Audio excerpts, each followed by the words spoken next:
बाकी जो crime related है आप अगर आज उनको सत्ता पे बैठा दीजिएगा तो पहले उनकी छवि खराब है, उसके बाद आप उनको ही बैठाते हैं अगर पोजीशन पे, तो आप सोच लीजिए कि फिर क्या हो सकता है देश का।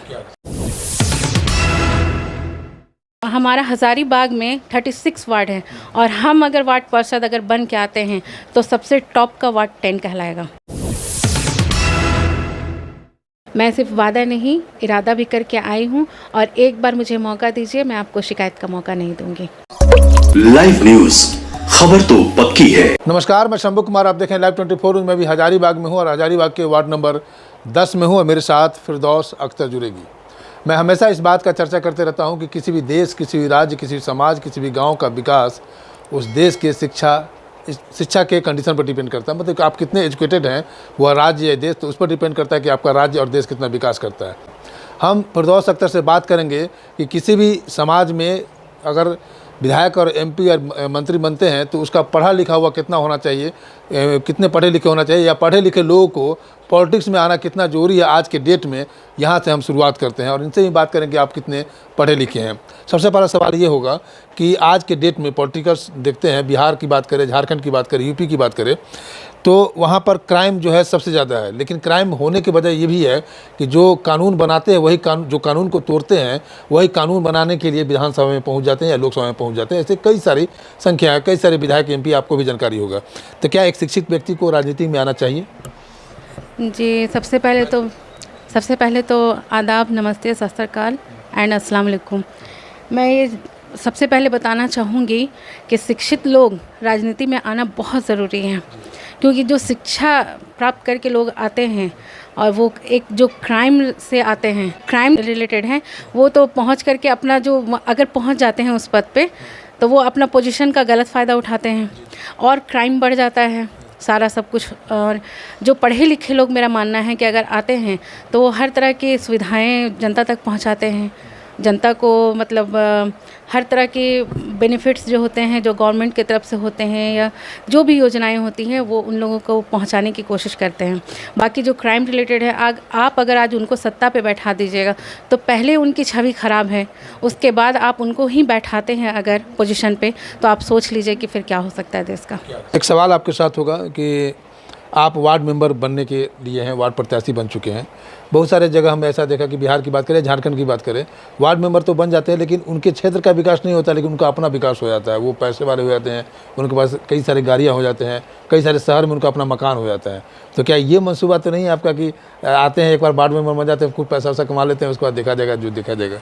देखिए, ये मंसूबा तो उन लोगों का होता है जिनके पास कुछ नहीं है।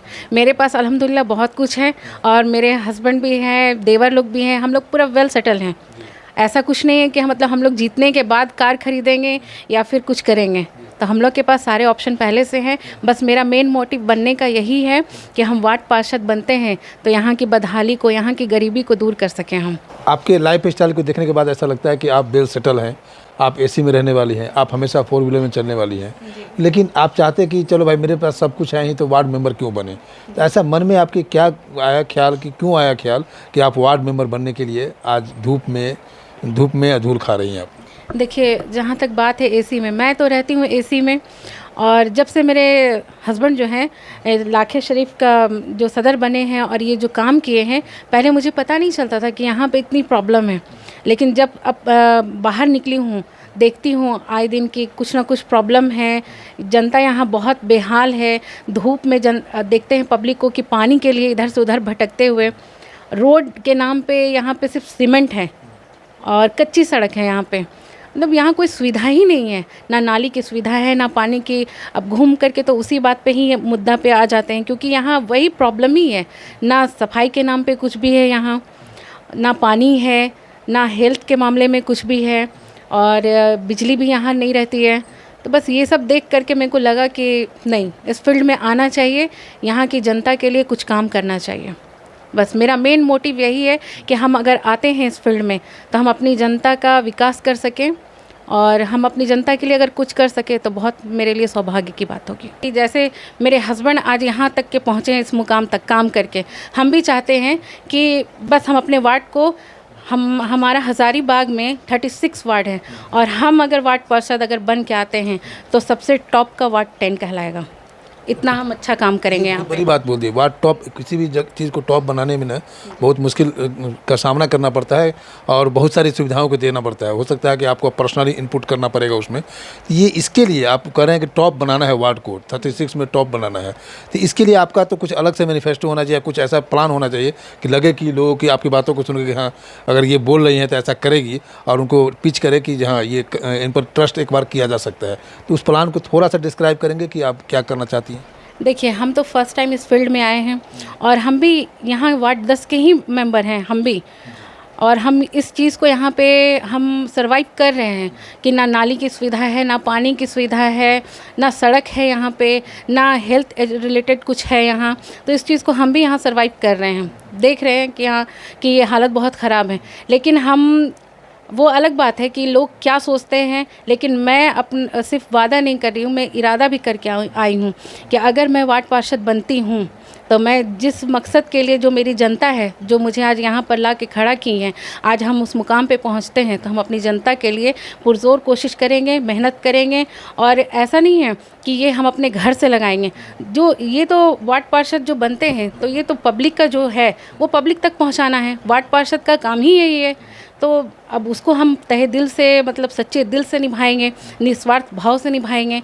और हम बस यही कहना चाहेंगे अपनी पब्लिक को कि जैसे उन्होंने आज तक मुझ पे भरोसा किया, अपना प्यार दिखाया, बस आगे भी इस तरह से प्यार दिखाएं और एक बार मुझ पे भरोसा करके मुझे इस पद पे पहुंचाएं, ताकि मैं उनके भरोसे को कायम रख सकूं और उनकी उम्मीदों पे मैं खरा उतर सकूं। आप यहाँ जो आपका जो घर है, कंटिन्यू आप यहाँ रह रहे हैं या कहीं से अभी आए हैं इलेक्शन लड़ने के लिए? नहीं, मेरा यहीं घर है, हम लोग यहाँ के परमानेंट हैं। लाखे शरीफ जो है ये हमारा ससुराल हुआ और हम इस वार्ड की ही बहू हैं यहाँ कितने पर। पढ़े लिखे हैं आप? जी, मैं ग्रेजुएट हूँ। ग्रेजुएट हैं। जी क्या सब्जेक्ट है आपका? जी, मैं हिंदी से की हुई हूँ। आप ग्रेजुएट हैं, आप चाहेंगे कि आपके वार्ड के सभी बच्ची, लड़कियां और लड़के ग्रेजुएट हो या पोस्ट ग्रेजुएट बने?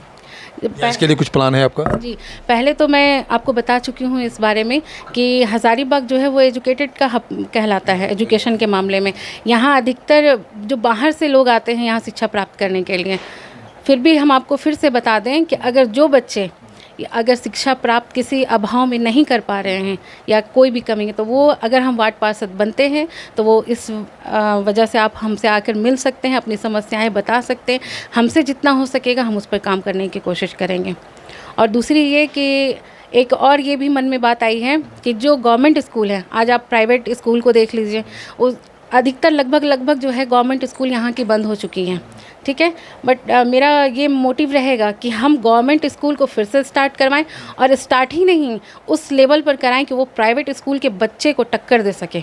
आज जो भी IAS बनते हैं या IPS बनते हैं वो गवर्नमेंट स्कूल के ही बच्चे ज़्यादातर बनते हैं। लेकिन हम ये चाहेंगे कि गवर्नमेंट स्कूल में अच्छे से अच्छे टीचर का देखें, वहाँ पर जाके मुआयना करें कि टीचर अच्छे हों, वहाँ बच्चे अच्छे पढ़ने में हों, ताकि वो मतलब किसी भी फील्ड में प्राइवेट स्कूल के बच्चे को गवर्नमेंट स्कूल के बच्चे टक्कर दे सकें। चलिए, शिक्षा में हम एजुकेशन पर जब आ गए तो एजुकेशन की बात करते हैं। शिक्षा में सबसे बड़ी जो बाधा होती है इकोनॉमी, मतलब कि पैसा की बाधा होता है। बहुत सारे गरीब बच्चे जो होते हैं या उसके पेरेंट्स जो होते हैं, इस वजह से बच्चों को नहीं पढ़ा पाते कि उनके पास उतना पैसा नहीं होता है, चाहे सरकारी स्कूल हो या प्राइवेट स्कूल हो। वो चाहते हैं कि मेरा बच्चा थोड़ा सा सियाना हो और काम करने लगे, और काम करने के बाद घर में पैसा देने लगे। वो पढ़ाई के प्रति उनका इंटरेस्ट नहीं होता है। तो सबसे ये होगा आपके साथ एक सवाल कि इसको मोटिव करना है कि आप बच्चे को पढ़ाइए, सरकारी हो प्राइवेट। दूसरा सवाल ये होगा कि उन बच्चों को जिनके इकोनॉमिक कंडीशन अच्छी नहीं है, उनके पेरेंट्स को, तो उनके लिए आप क्या करेंगे? मोटिवेशन का काम और पैसे का काम कैसे करेंगे उसको? सबसे पहले तो मैं मोटिवेट करना चाहूँगी कि हर पेरेंट्स को कि आप अपने बच्चे का लाइफ, अगर पढ़ाई उनको एजुकेशन देते हैं तब तो आप अपने बच्चे का लाइफ फ्यूचर बना रहे हैं। वरना एजुकेशन अगर नहीं दे रहे, आज आप उनसे बचपने में ही काम ले रहे हैं, तो ये बहुत गलत हो रहा है। बच्चे के साथ भी माँ बाप को तो अभी चंद दिनों का फ़ायदा होता है, लेकिन बच्चे के साथ बच्चे की लाइफ ख़राब हो जाती है। तो हम यही चाहेंगे, हम आपको पहले भी बोल चुके हैं कि जो बच्चे पैसों के अभाव में प्राइवेट स्कूल में जैसे नहीं पढ़ सकते हैं, तो हम इसलिए चाहते हैं कि गवर्नमेंट स्कूल को हम फिर से स्टार्ट कराएं, ताकि बच्चे जो नहीं पढ़ सकते हैं प्राइवेट स्कूल में, जो सक्षम नहीं हैं जिनके पेरेंट्स पढ़ाने के लिए, तो हम चाहते हैं कि वो गवर्नमेंट स्कूल में पढ़ें और इस तरह का एजुकेशन लें। और आज के जनरेशन में कोई भी बच्चे बिना एजुकेटेड अच्छे नहीं लगेंगे। एजुकेशन होना बहुत ज़रूरी है। पढ़ाई आज जितना भी है, देखिए आज किसी भी फील्ड में जाइए, पढ़े लिखे लोग ही वर्क कर सकते हैं। चलिए, हम लोग सारे सवाल का जवाब ले लिए फिरदौस अख्तर से। अब हम बात करेंगे कि 23 तारीख को चुनाव हो रहा है। 23 तारीख को चुनाव हो रहा है, अपने जनता से क्या कह रहे हैं 23 तारीख के लिए? बस हम अपनी जनता से यही हाथ जोड़ के रिक्वेस्ट करना चाहेंगे कि मेरा चुनाव चिन्ह है साइकिल पंप छाप 5 नंबर पे। आप अगर चाहते हैं कि हम आपके बीच में आपके वार्ड पार्षद बनकर आए, तो आप अपना कीमती वोट मुझे दें और मुझे सेवा का मौका दें। मैं सिर्फ वादा नहीं, इरादा भी करके आई हूँ, और एक बार मुझे मौका दीजिए, मैं आपको शिकायत का मौका नहीं दूँगी। ये बहुत अच्छी बात बोले कि आप ऐसा नहीं, ये नहीं कर रहे हैं कि आप मुझे ही वोट दीजिए। इन्होंने कहा कि आपको लगता है कि जो शिक्षित व्यक्ति है, या आपको लगता है कि आपके समाज का विकास कर सकता है, उस व्यक्ति को वोट दीजिए। 23 तारीख को मतदान हो रहा है। लोकतंत्र का महापर्व है जो प्रजातंत्र की नींव को स्टार्ट करता है। वार्ड मेंबर एक ऐसा मेंबर होता है जहां पर हर व्यक्ति पहुंच सकता है उनसे मिलने के लिए, या वो व्यक्ति भी हर व्यक्ति से मिल सकता है। आप विधायक और मंत्री और एमपी के पास उतना आसानी से नहीं पहुंच सकते जितना कि वार्ड मेंबर से के पास पहुंच सकते हैं। शिक्षा की बात कर रहे हैं ये कि हम अपने वार्ड को शिक्षित करेंगे। जो आर्थिक रूप से कमज़ोर परिवार है उनके लिए भी कोई रास्ता निकालेंगे, या जो परिवार अपने बच्चे को पढ़ाना नहीं चाहते हैं उनको भी मोटिवेट करेंगे पढ़ाने के लिए। क्योंकि शिक्षा एक ऐसा जड़ है जहाँ पर अगर आप शिक्षित हो जाते हैं तो आपकी बेरोजगारी खत्म हो जाएगी, आपके क्षेत्र का भ्रष्टाचार खत्म हो जाएगा, और आप एक सामान्य ज़िंदगी आप जीने लगेंगे। मैं शंभू कुमार, कैमरा जर्नलिस्ट राजेश के साथ हजारीबाग। अगर मेरे चैनल को लाइक और सब्सक्राइब नहीं किए हैं तो लाइक करें, सब्सक्राइब करें। Thank you so much. Live news, खबर तो पक्की है।